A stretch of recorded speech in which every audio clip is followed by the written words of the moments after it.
Hello everybody and welcome back to my channel. I am so excited to bring you today's video as 2020 is right around the corner and we are going to be doing the bullet journal setup. This is my first time that I've actually started a new journal at the beginning of the year because although I've been doing bullet journaling for 3 years, I've never been consistent enough to actually start one in January. So I'm so excited to share this with you guys and start the new decade in the best way possible. Now, I did use the Scribbles That Matter brand. I have used that once before and I absolutely love it. The quality of the paper is awesome. It is a little bit of a thicker material, but it does that there's a limited bleeding. I just love the setup of this and you will get to see it a little bit as we walk through the setup. With that being said, let's go ahead and roll the tape and see what we came up with for the beginning of the year to get inspired. And just like that, friends, a new year starts and we are working on our 2020 bullet journal. Now, I did go with Scribbles That Matter as I share and just wanted to show you some of the features. It does have a built-in key and index, and in the back it does have a little pocketbook and a pen testing page, which I absolutely love having just so that I know if my marker is the right color that I'm expecting or if it may bleed through if they're new markers. Now, of course, I am going to go ahead and personalize here and just super excited to be starting a new journal. Now, whether you can believe it or not, friends, I have actually never followed a key for my bullet journals. In the past, I've just done like a bullet point and listed out my task, but really having the migration and cancellation and check mark has held me accountable to completing my task, which is just really neat to experience since I haven't done that before. I've only done it for a month and definitely plan to continue that throughout 2020. Now, I did want to start off my bullet journal with a quote just to really set the intentions and the vibe for the year. If you are new to my channel, you may not know that I have been really focusing on self-growth both mentally and physically, and of course that is where this quote really spoke to me when I found it. So I was really excited. I wanted to make sure it is highlighted here just to really set the right tone that I was wishing for this year from the very beginning. You will see I'm going to do different spreads. Some of them will be fitness-based, keto-based. So I am super excited for that here in the upcoming year. Now I am going to go ahead and do my year at a glance. I have never had one of these before in my bullet journal and have always wanted one. I always seem to forget to create it, but this is not the year that's going to happen. I will say it is quite tedious for a couple of different reasons. First off, you need to go through, of course, the whole year, make sure you have the right dates and days that it falls on, because I like to start my calendar on Mondays. You may prefer Sunday, so just really triple check your numbers as you don't want to make mistakes here. This is really where I go through it, I get all my dates, put it aside, go back and double check it later, just to make sure before I go ahead and color it in with pen. And that is really the second point that is very tedious in here and quite tough. By September, marking on here, my wrist and hand was cramping. It was hurting so bad. But I really love the feel and the vibe that this gives. It is handwritten. I know there are stamps out there that can do the same. But I think part of the beauty of creating a bullet journal is truly doing it by hand. And so it's only once per year, friends. Afterwards, you will be so happy that you did it. So I am just really excited about how this is all coming together. Now, you will see throughout this spread, essentially, it is the beginning setup of the year. I really am going for a theme that is really just black and gray with some pastel tones. I wanted to keep it nice and fresh while still keeping it classic, and so I really feel like I got that nice mix in there. And honestly, the pastel colors came through in a lot more spreads than I had initially expected. But like I said, I love the way that this turned out, and if you do get inspired, feel free to use it. I would love to see your inspirations created from what I have here.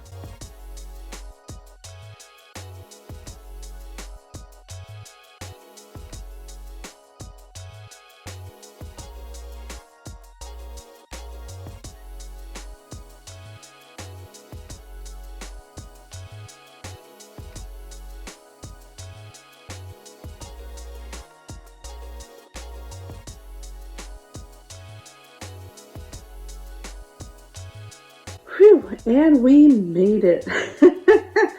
Now on this next page, it is very similar, yet so different.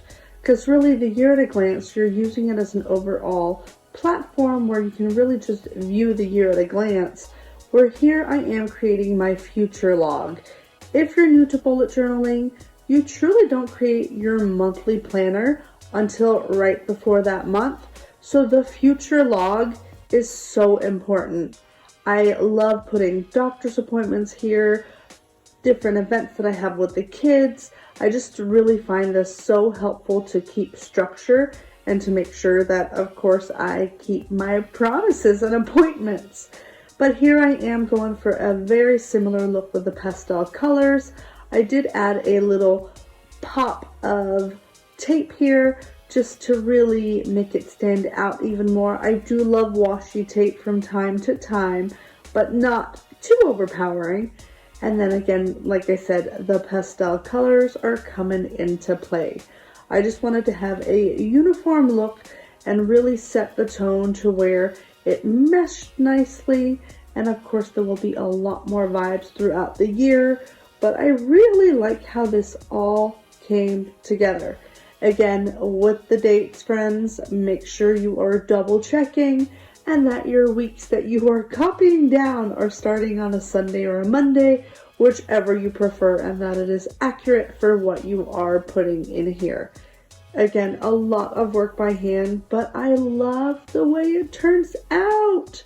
It's just so helpful and cute. You'll even see it on my weekly planners because I just like to have an overall view of where am I in the month, what is still to come, how close are we to the next month. That is just, I think, the mom and the planner in me. And so I'm addicted to these little calendars, but it's definitely a lot of work here in the beginning.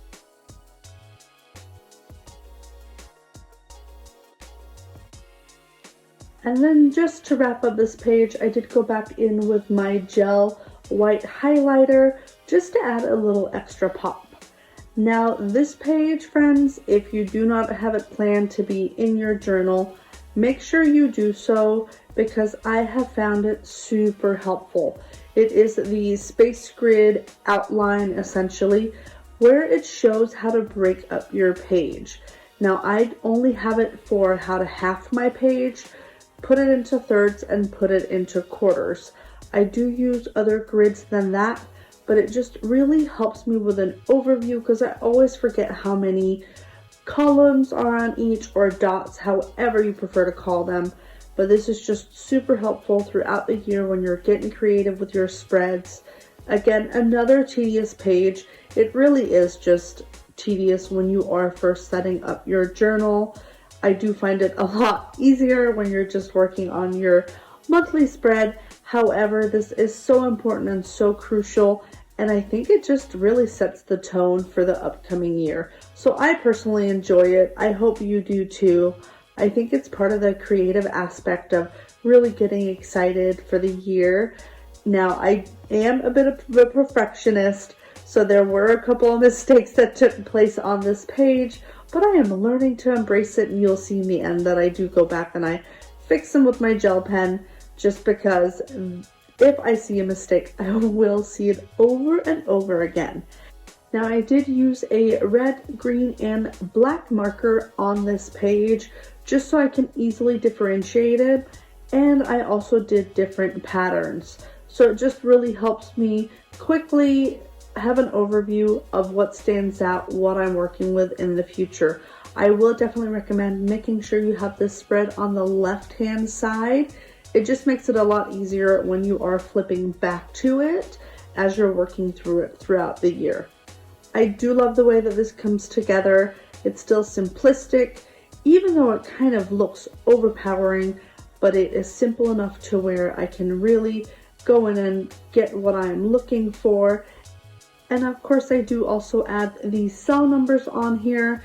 There are times where I break it down differently, or I need to get super creative, so it's just easier to really have those numbers on how I want to go ahead and break down the page. Sometimes you have a title up top, and so you really want to figure out how many columns you still have room for. And as you saw, I just went in with my gel pen, fixed my few mistakes, so now I got a nice clear conscience. I did get inspired from this particular spread on Pinterest.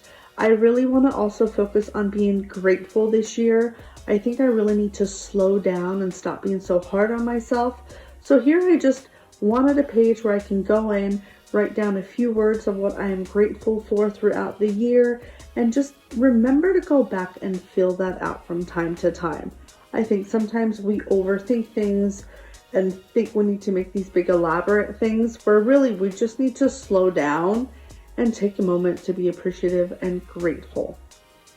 Now, as you can see here, I am making some fun birthday balloons, as this is my birthday spread.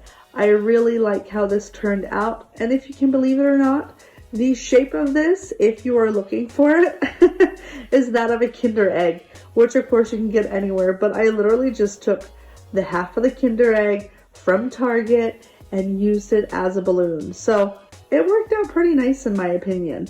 And here I am just doing my little monthlies. I liked incorporating the month up top of the balloon, and we'll then go in and add names throughout the year. But I really like how this came together. Again, similar color pattern with that pop of highlight, but needed it to be festive, right? Because who doesn't love to celebrate a little birthday here? And then, of course, writing it at the bottom. I know I'm not the best at doing calligraphy on here. It is something that I may want to work on this year. I'm honestly not too passionate about fonts. I do want to have variety in them, but it's not something that I am too harsh on myself about, because I just don't think I'm the best at it, simply. Now this is definitely more of a red page, as you can see. This is going to be my YouTube video ideas. I really wanted to make sure that I have this in the front of my bullet journal. I want to get inspired for you guys. This is a top priority. And so I think by having this page, when I get an idea, I'm going to make sure I jot it down in here and don't just go, oh, I'll remember it later, and then I forget about it. This is also where I write down ideas that you guys suggest. So if you have anything you want to see this upcoming year, please go ahead right now, add it to the comments below, and I will make sure to add that to my list. If I need to add more pages to this in the future, I absolutely will. This is no guarantee that I am making the videos. It is just simply where I write down my inspiration, and I love how that came together. Now, I am not really a New Year's resolution girl. Actually, that's a lie. I have been in the past. They just never worked. And funny enough, diets, I always feel like they have to start on a Monday, or that they have to start on the 1st. However, my keto journey this time around was on August 5th. I do think that was Monday, but it was definitely not a 1st. But I have finally stuck to it. So I am refusing to do a New Year's resolution this year, but I definitely want to set goals, because that is how I hold myself accountable. So I do have a few different topics or themes that I want to fulfill in here. And so I just jotted down what really speaks to me and what I want to focus on this year. So I'll go ahead and add some later on as to what I really want to see come to fruition in 2020. And there are definitely some travels on there that I'm super excited about, but I really like how this page came together. Again, adding my gel pen for some highlight, which I absolutely love. They are just magical pens. I've told you guys that before, and they just truly are. My last spread that I have here for the beginning layout is my weight loss. Again, a huge part of what I am working on, both mental and physical health, but this is really something that I want to find a way to manage. It is more than just a weight, because it also has to do with willpower, how I'm feeling about myself. You can definitely see more on that in a few different videos here on my channel. But I wanted to track my weight as to where I'm starting the year and where I'm ending the year, because this is really going to be the first year that I am on a weight loss journey throughout the whole year. I have talked about it before. This is not just a diet. It is a lifestyle change that I did, and I love bringing you guys with me. So I wanted to track this in a fun way on a grid. I do this on a daily basis in my card manager app, but I also wanted to see what it looks like overall on a monthly scope. So again, similar color pattern, tying all the pieces together, but I will be going in monthly and adding on this graph where my weight is. Now I am going to be moving to the first of every month just to start at the beginning of the year, since I just think that that is going to work better. So not too much of a shift for you guys, just a little bit for me. Let's go ahead and do a little flip through here. I love how this came together. It's calm, it's pastel, which I love. To me, pastel is just classic. So I still wanted a bit of pop of color and not just black and white. I might do a black and white theme throughout the year, maybe even next month. We will see how that inspiration goes. But this is just overall the spreads that I really wanted to have for the beginning of the year, and I love how it came to be. Now, let's take a peek here. You will see just a slight view into what's to come next month. Yep, you just saw my next theme. I hope you guys enjoyed that as much as I did putting it together. I am just super excited to make your 2020 my year. I turned 30. It's just an awesome year. That is the attitude and positivity I want to have as I move into it. As you saw, there was a sneak peek for January, which is all about hygge, being cozy and comfortable. So please go ahead, make sure you like this video, subscribe to this channel as I have new content coming for you and would love to share it with you. Throughout this year too, you can expect to see some more fitness inspired, keto inspired layouts as well, as that is really my driving force and just getting that mental clarity on health. If you do end up creating any of these spreads, please make sure to tag me. The easiest way to do so is through Instagram at Sarah's Journey, as I would love to see what you guys come up with and how you get inspired. With that being said, I hope you have an awesome day and thanks for checking in.